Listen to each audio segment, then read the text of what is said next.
The following podcast is brought to you by Pro Wrestling Connect, Australia's newest choice for event management and brand development specializing in pro wrestling.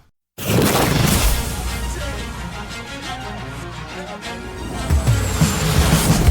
now, the B Plus Wrestling Podcast. Watch global. Support local. It's the B Plus Wrestling Podcast. The move.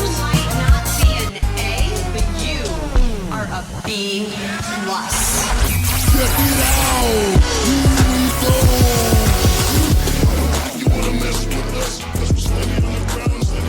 Good afternoon, ladies and gentlemen out there in the B plus land. It is me, it is I, the one they call Mr. Mysterious, and welcome to the Impact Zone. I am flying solo once again because Greg Unchained is busy looking at the other pay-per-views and promotions that are going around this weekend, like PWA over in the Eastern States, and Dominion, New Japan's Dominion. We are splitting our coverage, guys. So there's a lot of wrestling. And we are, as much as we do the work of 10 men, a lot of us here at the B Plus, we need to cover everything else. So thankfully, I get to cover Impact Wrestling, and it is I'm very grateful as Impact Wrestling's top fan. I don't mean to brag. Of course I mean to brag, but as Impact Wrestling's top fan, because this was a actually really good episode of Impact Wrestling.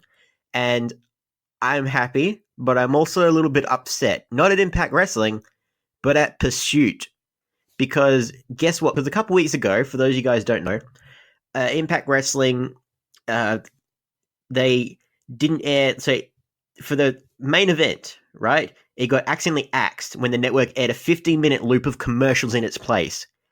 And that was freaking Rich Swann against Michael Elgin, one of my favorite main events, not just from Impact Wrestling, but from this year. And that is saying something, considering the caliber of wrestling we have had so far, especially after shows like Double or Nothing, that amazing Cody and Dustin match. But yeah, this week, much worse. Instead of a big 15-minute chunk of the show, Pursuit didn't air the latest episode at all. They just ran replays. Like, why? Of course, it's been uploaded to Impact Plus, and you guys should all subscribe to that and check out everything else that Impact Wrestling has to offer. But this is a really good episode of Impact Wrestling, and it's just shit timing, because last week, a lot of questionable decisions, especially the last couple weeks, a lot of questionable decisions that kind of make sense now. Like, Impact Wrestling, they slowly connect things together, and there are episodes that frustrate me, and there's episodes that it slowly makes sense, and this was one of those episodes. And this was a great episode of Impact Wrestling. And they apparently, according to PW Insider, management are pulling their absolute hair out in frustration. Like, they are obviously going to try and look at getting a better TV deal somewhere else, because my God, if your channel is not interested in giving your product enough coverage, you need to look elsewhere. And Impact Wrestling, more people need to watch Impact Wrestling. I'm being serious, guys, and it sounds like, and it's hard to admit to some people, but Impact Wrestling is great. It can be great, and it's an emotional roller coaster. It is. But I am in this for the long game, my friends. I am here. I'm Impact Wrestling's top fan, and we are going to do this. And we are going to start with the opening match for this episode. We're at the final tapings at the 2300 Arena in Philadelphia. We opened up with Ace Austin versus Cousin Jake of the Deaners. Giver.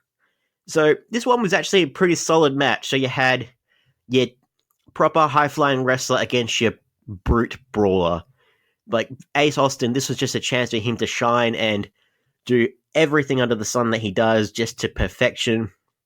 We're cooling off on the Petey Williams. The Petey Williams feud, I feel like that's over and done with, but it's hard to say.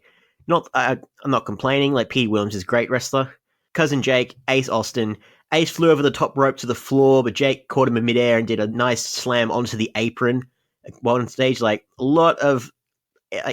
Austin really took control of this match and made Cousin Jake look brutal. He made him look really strong. Like, we had Fala Bar and Sami Callihan last week, so this is a very similar kind of style. So like the smaller man against the bigger guy and making the bigger guys look like proper brutes. So this is a really good developmental match for Cousin Jake to give him a little bit more experience because Cody Deaner is the more experienced Impact wrestler of the two. But yeah, Ace tied up Jake in the corner, gave him his paper cut with his Ace card. I wonder if it's laminated. I feel like he uses the same one over and over again. Ace hit a top rope famouser for a near fall. Jake connected with a Michinoku driver for a very, very close near fall. And during the match, so it looked like Cousin Jake was actually going to pull out the victory at some point. But then the Desi Hit Squad came out and attacked Cody Deaner at ringside. Bit of kerfuffle, bit of confusion. Ace capitalized. He kicked the ring ropes as Cousin Jake was going to help Cody. Then, yeah, while the ref still turned, the fold, it looked good from the angle they shot it. Like, you have Greg Unchained, who just does not like the fold finisher of Ace Austin. And I reckon you should check this out, personally. Like, Greg, my friend, it's not going to go away. You need to accept this. The fold is here to stay. And it seemed very effective against Cousin Jake. So the winner, Ace Austin with Shenanigans. This was a fun opening match. I really enjoyed this. It got you into the feel of what they're going for here. I'm not sure what to expect from the Desi Hit Squad. They really are trying to make this seem a lot more serious.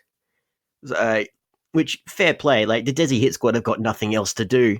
So, more tag team matches between the Deaners and the Desi Hit Squad. Maybe it will grow on us. Maybe Slammiversary. You know, it could be a pre-show match, could be like a starting match. Really show the Deaners something that show that they can be a real dominant team. I don't know. Give us more Singh brothers. We'll see what happens. I'm not against it, but yeah, I can see the logic in it. Our next match, we had a non-title match. The Knockouts champion, Taya Valkyrie, who came out first because logic, against Rosemary, accompanied by the Undead Bride, Su Young. And yeah, this was a pretty straight-up match. We had an interview with Melissa Santos, just saying, like, I thought I was done with Rosemary. Like, I'm dating a movie star and everything else. And very interesting to note that Johnny Impact is no longer accompanies Taya Valkyrie to the ring anymore, and vice versa. They keeping their distance, which I don't know why exactly. They're just kind of maybe like once they're championship couple again. I don't know, but it's very bizarre. It's just something I've noted. So yeah, we started the match with Taya hitting running double knees in the corner. They're really putting Taya over strong in this one, saying that she's being very smart, capitalizing on her no competing every 30 days, like for a world title, I should say. And if anyone's were to defeat Taya Valkyrie, then they would earn a title shot. So, and this one ended very bizarrely. I'm not quite too sure about this one. Yeah, Taya remained in control for most of the match. Rosemary, she got a bit of momentum during like the halfway point. She hit a sling blade, followed by a reverse DDT. Su Young was just like Su Young, very visibly uncomfortable at being chained. Like, can't imagine why, especially by someone like Rosemary. Like, the Hive seems like a very nurturing presence. But so when she started to build momentum, followed by reverse DDT, then some music hits. Father James Mitchell comes out, and out comes the returning Jessica Havoc. And oh boy, like she attacks Rosemary. So technically, Rosemary, they say on the website that it was a no contest, but technically it would mean that Rosemary won by disqualification, which could mean, I should say, that Rosemary might get another title shot down the line. I can see them spinning it that way. We'll see how it goes, but Havoc attacked Rosemary, and she also attacked Taya Valkyrie, who was trying to get out of the ring. Like, nah, I don't have anything to do with this undead shit. Get me out of this ring. But nah, Havoc was there. Like, did a big tombstone, did a choke slam. Like, she's a former TNA Women's Champion, like TNA Knockouts Champion, before it became Impact Wrestling for like 3 days, I think. But she was a former champion. Let's not take anything away from her. And yeah, I'm glad. We needed something else to spice up the two women's wrestling stories going on, like the usual knockout stuff and the Undead Realm stuff. So now we have an extra element. You have Father James Mitchell, who freed Su Young. So Su Yung is back in the fold with the Undead Realm, with Father James Mitchell, with Havoc. Very interesting to see here what's going to happen. I don't know if... will Rosemary's endgame be if she beats Havoc, chains Havoc? I don't know. The mind boggles. I don't... The people of the Undead Realm, their rules and regulations do not apply to us mere mortals. It's a very confusing thing. So that was that Impact Wrestling match. Backstage, we had... This was a stupid thing. Like this is getting back to this is a segment that I like to call getting back to the status quo, because Eddie Edwards, he finds Sandman, he's casually vaping and having a drink and talking to someone on the phone, and like freaking Eddie Edwards, he's like a child, like, Sandman, and he's like, dude, I'm on the phone, like, Sandman, what, my child, what? And he's just like, I thank you for the kendo stick, but it's not Kenny, it wouldn't be right to Kenny. And Sandman's talking to him, just like, you bet you know I'm an artist, you asshole. It's just like, I'm sorry for my Sandman impression, guys. But he just draws a smiley face on it and calls it Kenny 2.0. And Eddie Edwards is like, Kenny, you're back, I've missed you. Like, what? It was so stupid. Like, Eddie Edwards is that delusional. Like, he saw Sandman put a smiley face on it. He saw that it's not Kenny, but he's calling him Kenny 2.0, or just Kenny again.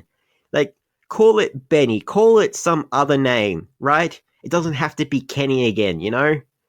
Benny the kendo stick, something else. Just like, it shows how the psychosis of Eddie Edwards, like, Killer Cross was trying to help you, man. He was trying to help you in his very violent way, but he was trying to help you, Eddie. And we're back to the status quo, ladies and gentlemen. Eddie Edwards has his kendo stick back. Killer Cross is going to start hopefully building momentum against someone else. And yeah, we're back to square one there. It could have been worse. The Impact Wrestling, they look more at the destination. The journey is a hell of a ride, man. Hell of a ride. But what can you do? Impact, ladies and gentlemen. You have our next match, Madman Fulton with Sami Callihan on his shoulders. I love their entrances together against two local competitors in a handicap match. Yeah, this was a quick squash. There's nothing more to say. I like the dynamic that Sami Callihan has. Like, you can see more of him controlling Madman. It's a lot of slapping. It's like a weird dominatrix relationship. Like, and you can even see Madman Fulton just like, more, harder, more. But obviously not in a kinky way, just in a programming way. It's very bizarre. So yeah, one of the local competitors, he looked like a bigger Mitch Moretti here in Australian wrestling.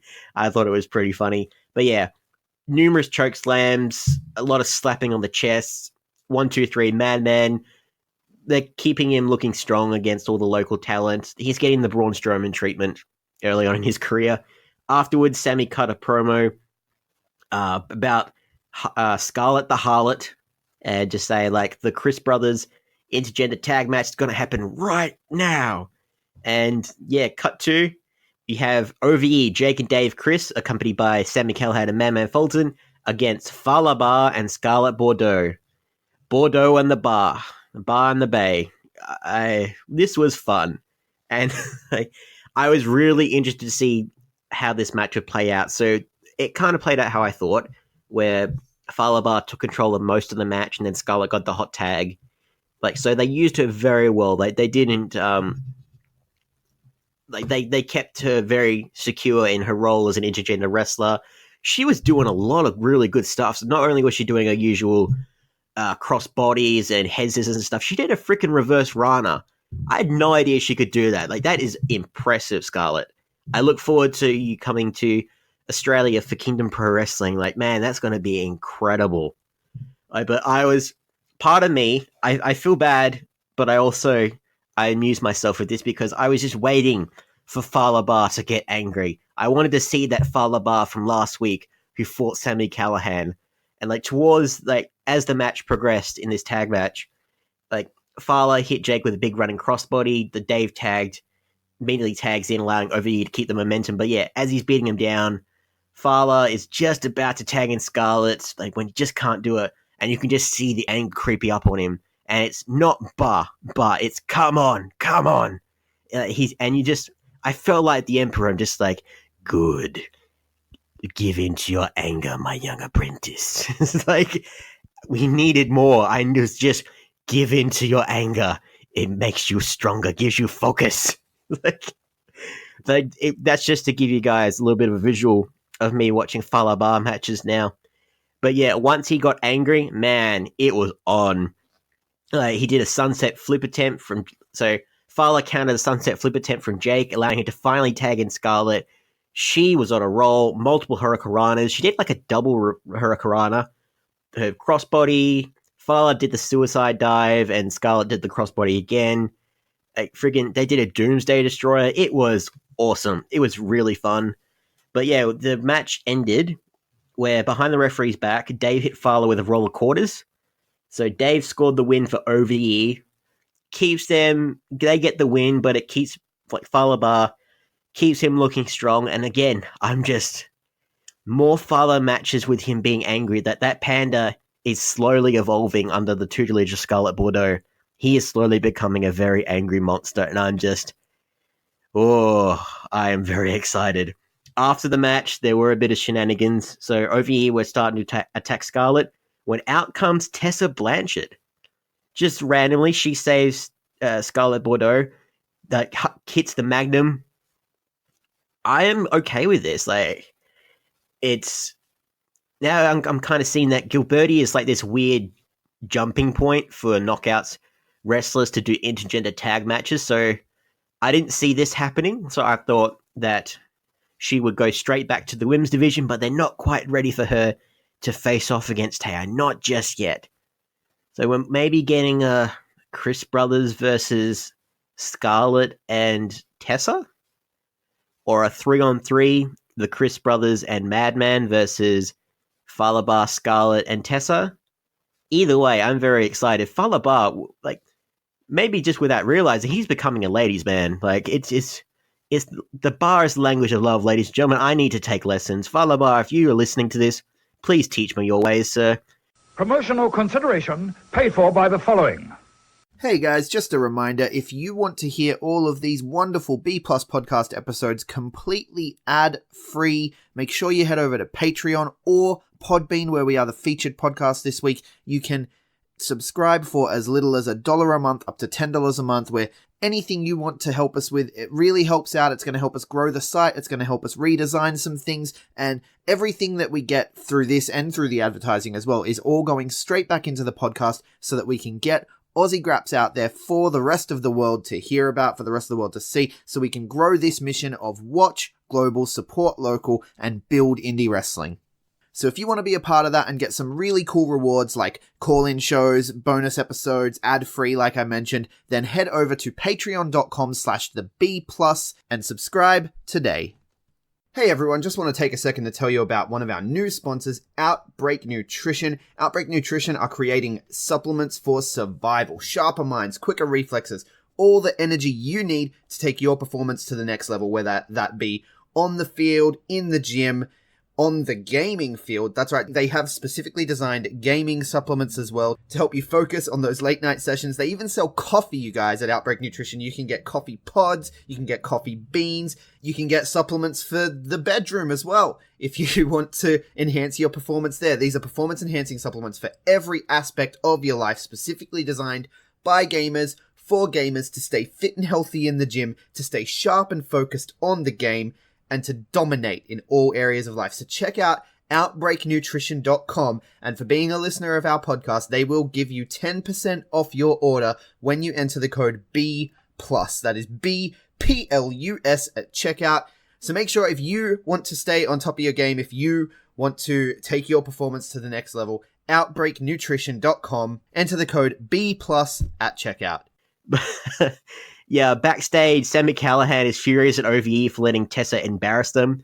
And freaking Jake Chris, man, he's just like, kick me in the balls, she kicked me. He's just like, let get her, she kicked me.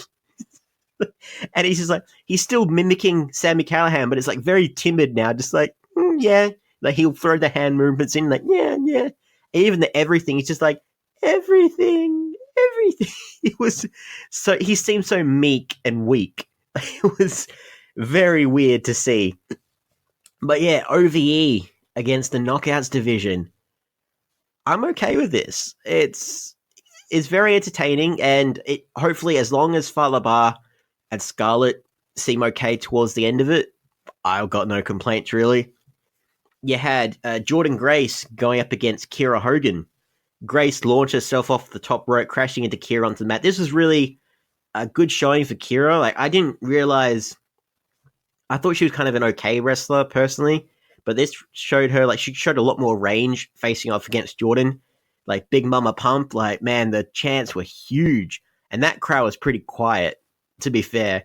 And you could tell they really came alive during Jordan Grace's match. Kira begged Jordan to stop the attacks, but it was all a ruse to gain an advantage. Kira hit a running drop kick in the corner. Kira's just pummeling Grace with a series of kicks to gain control. But, like, and she either says, eat it, or idiot. Like, the audio was a little bit weird. So she goes for this big spinning kick, misses. Grace hits the Grace driver. 1, 2, 3. Jordan Grace is the winner. And I would just say as well, like, is it Kira Hogan or Kiera Hogan? Like, the commentary team, like, they say both. And I think Josh Matthews said it first, and then Don Callis said it after, just to try and, like, save him, like, make it seem like, oh, they're both wrong. I don't know. It seemed very weird. Let me know. I thought it was just Kira Hogan. Maybe, I don't know. It doesn't matter. Jordan Grace, keeping her strong. I can see this storyline developing. I like that Kira is still, like, she has abandonment issues. She is really upset with Jordan, and it keeps her involved in the Undead storyline. It's a nice follow-up. It's a nice sequel to the Undead Realm stuff, but at the same, and it's also canon, but not. If that makes any sense. I like the direction they're going with this. I'm sure that Jordan and Kira will have more matches down the line. The next promo, oh boy, Mr. Impact Wrestling, and no, I'm not talking about RVD. I'm talking about the real Mr. Impact Wrestling, Moose, because he cut a promo, and this excited me because all my problems with Impact Wrestling around the ECW Legends, they kind of vanished after this one, because, like, Moose challenged Rob Van Dam to a match at Slammiversary, and he's saying, like, I'm tired of these ECW originals coming back to Impact Wrestling to relive their glory days and to pay their rent. And straight away, I'm just like, yes, Moose, yes. And he's saying how he was a fan of Rob Van Dam growing up and doing his, like, gestures and poses and stuff, but he's like, but that was 20 years ago, man. You are not Mr. Impact Wrestling anymore. I am. And, like, yes, Moose. Yes, Moose. Like, I have never been more behind Moose in my life in this moment. And I think for next week, I believe the North are taking on RVD and Dreamer, or RVD and Sabu. And Moose is promising to make RVD's life a living hell. So now comes the victories for the North and for Moose. And please, ladies and gentlemen, I need Moose to win this one at Slammiversary, man. Like, if RVD was only going to have a few matches in this run with Impact Wrestling, and if it culminates at Slammiversary with Moose winning, that would be perfect. And you can see it in the matches that RVD's had lately. He's not where he was. He is no longer at that place. And if they're not going to have an RVD heel turn the way he's acting, like, hopefully we can kind of explain it more. And they could very well. The Impact Slammiversary, that's like over a month away. We could still have a lot of story development where RVD is slowly turning into the heel and Moose is slowly turning in face again, right? Please, I welcome this. There are so many ways they can go about it, and preferably, I would like the double swap to make sense of having to deal with the ECW originals again and again and again. Please, Moose, we need you. The North needs you. Impact Wrestling needs you to beat Rob Van Dam to prove that you are Mr. Impact Wrestling. please. We had main event. So before the main event, we had a couple of segments. So we had the clubhouse, the Rascals. Like you have Dez who has Trey. My apologies. You have Trey. He's just got a drinking problem now. Like he's addicted to the moonshine that LAX drinks, like Ortiz drinks, and he's just like, I want to wrestle. And I was like, I saw myself on the poster. Aren't I wrestling? And like this is what we call, ladies and gentlemen, foreshadowing, because Dez and Wentz, they are the ones who are in the tag team championship match, and Trey is at ringside. But take note of that, ladies and gentlemen.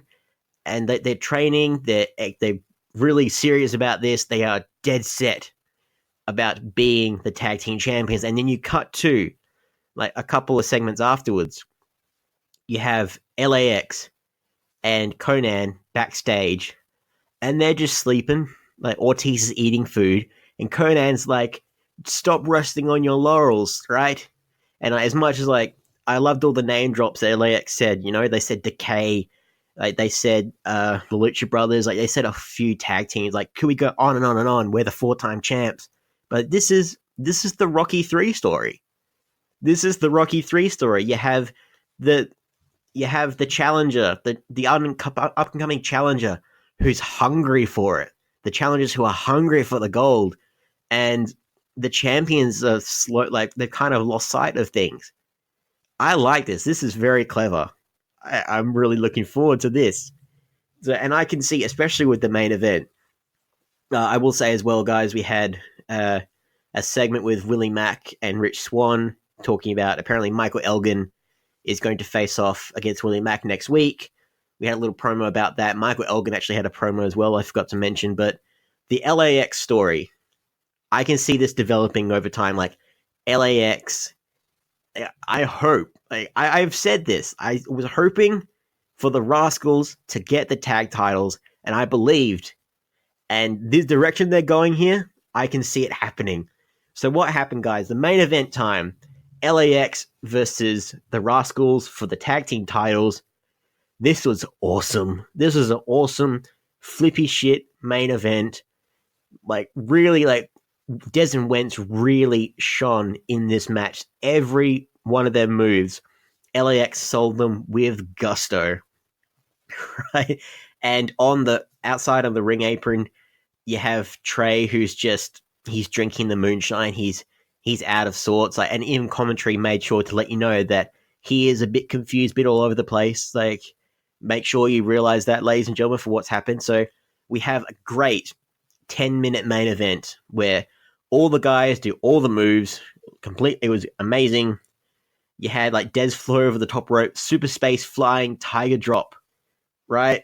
Awesome. Wentz hit Ortiz with a swanton, followed by a top rope corkscrew from Ortiz. A lot of really innovative cutters. Really happy that the Rascals, like, it was just a fun match. It was just really fun. The quality of main event in Impact Wrestling, it's just getting better and better, ladies and gentlemen. I am really excited. So after the cutter, Ortiz rolled up, went for a near fall. Ortiz confronted Trey about drinking from his flask. So Ortiz took a sip of it, but Dez punched him in the gut while he had a sip, causing Ortiz to spit the moonshine, in the referee's face. So the referee's out of action. Now, what happened here is that Trey, who isn't in the match, who's out of sorts, he's drunk, he's whatever he is, he jumps off the rope, hits a Meteora on Ortiz for the pinfall. Another referee comes out just out of nowhere, like he just woof, he bolts to the ring, mistakenly does the 3 count, 1, 2, 3. So for a good 30 seconds, the Rascals had become the tag team champions. But then the other ref, he got the liquid out of his eyes and just like, Trey's not even in the match. He reversed the decision. So the winners by disqualification because Trey interfered. Still the tag team champions, LAX. And this is very, very good storytelling. It makes the Rascals look really clever. Now, it makes them look silly, but it makes them look like a dominant threat. And Conan, I guarantee you, the next few weeks, Conan is going to be on LAX's asses for this. It's exactly what he warned them about. Like, don't rest on your laurels, because guess what? That will lead to and new tag team champions. Like, they heard those words from the announcer and knew it wasn't the right call, but it was that close. That close. And I can see, and I'm hoping more training montages. I'm hoping LAX get a little bit more angrier. Like, this is the Rocky 3 story. Like, we say that Impact Wrestling, like the creative team, you have like freaking Conan, Tommy Dreamer, and all that. They have very dated references or very dated storylines and stuff. They picked the Rocky 3 storyline for this. I am all for this. I am invested. If this ends with the Rascals winning against Ortiz and Santana, because Santana's coming back from a leg injury as well, so I can feel that I feel like Impact will want to let him have a break for a little bit. Like, he's recovered, of course, but just to really make sure that he is recovered. And this was Impact Wrestling, which, Pursuit, again, you dropped the ball, because this is the episode that made sense for Impact Wrestling fans, and I was very happy. I was a very satisfied Impact Wrestling fan. As Impact Wrestling's top fan, one of Impact Wrestling's top fans, I thank you very much for a great episode. Pursuit, you dropped your game. We had, of course, before I go, guys, I'll give you the results from A Night You Can't Miss, which recently came out. So if you don't have Impact Plus, make sure you get it so you can actually check out this main event and check out the whole show, I should say. So it was basically House of Hardcore. It was an episode of House of Hardcore, but main evented by the Great Muta appearing, and Impact Wrestling had kind of ran with it, and they've claimed it as their own.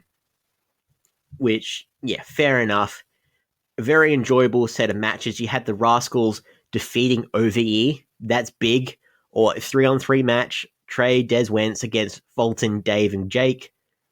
They got the Meteora and the assisted moonsault onto Dave. So Madman was out of the way. Makes sense there. Moose defeated Luchasaurus with a low blow and a spear. Just more Luchasaurus, please. I love that. You had little Guido Maritato versus Clayton Gaines. That was just a throwaway little match there. Like, it's been a while since we've seen little Guido. Good to see him back. You had Taya retain her title against Jordan Grace. Not much surprise there. They're not going to make her drop the title. So, yeah, the Vader bomb followed by the Grace driver connected, but Bravo pulled the ref out of the ring. Hits Grace with a chair. Taya covers for the pin. So, heel win. Taya retained on a heel win on an Impact Plus exclusive episode, but on unusual taping, she wins clean. Like, freaking Impact Wrestling. Come on, guys, please. Like, I'm not the only one who sees this. Please. You had a House of Hardcore title match. Willie Mack retained against Rich Swann and my man Teddy Hart. Like, freaking Teddy Hart. We need more Teddy Hart in this world. As Impact Wrestling, if this isn't proof positive that you need a bit more Teddy Hart in your life, this was a good match. You had a Doomsday Destroyer from Hart, Stunner by Mac and the Frog Splash. Yeah, you had a Philly street fight. Sammy Callahan defeated Eddie Edwards. You had Joey Ryan called out Billy Gunn. We were supposed to have a Kiss It or Suck It match. It was that didn't really happen. So yeah. Yeah, it was a very, like, it wasn't so much a match as it was just like a big antic thing here. Like, it was really funny. You should go check it out. And the main event, the Great Muta and Tommy Dreamer versus Michael Elgin and Johnny Impact. Exactly what I said. Exactly what I said would happen. Miscommunication from Michael Elgin and Johnny Impact. Freaking Great Muta missed them. Elgin attacks, but Muta missed him as well. Try to say that 5 times, guys. Shining Wizard by Muta. Taya is in and Dream miss her. There's a lot of miss, guys, if you haven't caught on. He hits the cutter. Shining Wizard to Impact. Muta wins and Tommy Dreamer. The pay-per-view was named after him. Of course, he was going to win. And it was great to see the Great Muta back. Like, they had for this latest episode of Impact Wrestling, they had, as the throwback episode, it was Mr. Anderson versus the Great Muta. And yeah, when you have the right opponent for the Great Muta, he can be very entertaining. And great to see, still in good shape. That was Impact Wrestling, guys, and that was a night you can't miss. Let me know what you thought of this week's episode of Impact Wrestling, and let me know what you think about the Pursuit channel for really dropping the ball on this one. If you want to follow me on all the socials, I'm at Mr. Mysterious with 1 to 7i, Facebook, Instagram, Twitter, YouTube. Hit me up. Let me know what you thought about this week's Impact Zone. If you want to follow Greg and tell him to get on down to the recording studio and be a part of Impact Wrestling because it's getting good, ladies and gentlemen, he is at Greg Unchained on Twitter, at the Greg Unchained on Instagram. If you want to follow us collectively here on the B+, because we are a lovely bunch of people, if I do say so myself, we are at the B+ Wrestler on Twitter because wrestling when it's there, the B+ Wrestling everywhere else. Like, share, subscribe, hit that 5-star review. I'm Mr. Mysterious for the Impact Zone, and I'll see you later.